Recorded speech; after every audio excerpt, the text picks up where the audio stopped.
Friends, நான் ஏற்கனவே கொள்ளு வந்து அது பூ வைக்கும்போது லைட்டாக பிஞ்சு வைக்கும்போது காத்திருப்பேன். இப்போ பாருங்கள், நல்லா காய வச்சு மழை பெஞ்சனால அப்படியே இதாகிடுச்சு.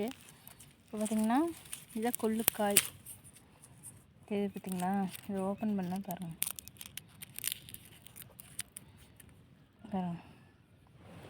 இது கொள்ளு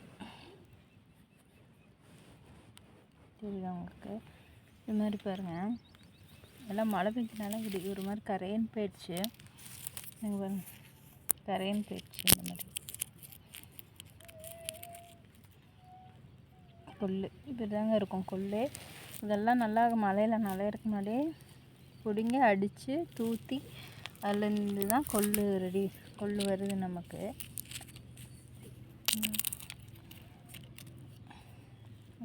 நாங்கள் ஆட்டுக்கு போட்டனால அப்படியே அறுக்காமல் விட்டுட்டோம். சரிங்களா? கொள்ளு